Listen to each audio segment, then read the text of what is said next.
Well, good evening, all. We are at the after the storm part, but I wouldn't exactly call it calm. It's more mess than calm because this one left a load and then some. The one good thing, it isn't going to snow for a few days now, and Ben's going to talk about that later. But first, back to what this storm left behind.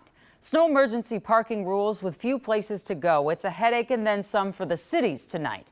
I mean, when I asked Minneapolis what people were supposed to do who have tried over and over to move their cars and can't because they're stuck, I was told by the city we just need to call our neighbors for help getting out.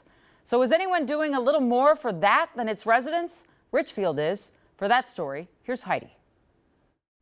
When there's this much snow, it can especially be a headache for those who need to get their cars off the street for the plows. In Richfield, they're trying a different approach. During a snowy season, the snow and the stress can start to pile up. A lot of snow, Chris Link, Deputy Public Works Director for Richfield, says it's year 2 of a pilot program that does 2 things. Changes the threshold for declaring a snow emergency from 2 inches to 4 and gives people safe zones where they can park without fear of getting ticketed or towed. What prompted you to make this change? Initiative from our city manager to look at ways we can lessen the burden on our residents through snowstorms. In the past, the message has been, talk to neighbors and family and whoever you can to find a place to park. We never had a real legitimate answer, and through this pilot program, we do. Initially, it was a 1-year pilot program, but then the season only saw 1 snow emergency. This winter, they're already up to 4, which will help them gather more data to consider whether or not to make the change permanent. It's looking at those people that rely on the on-street parking. The aim is to try and reduce disparities in who is being ticketed or towed during snow emergencies.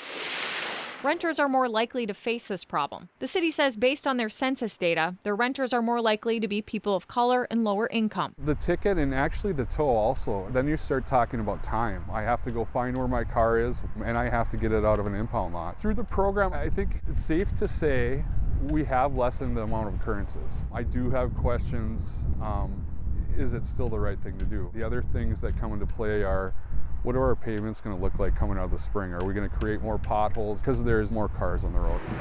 Regardless of a snow emergency, the city still plows, even if it's just over an inch.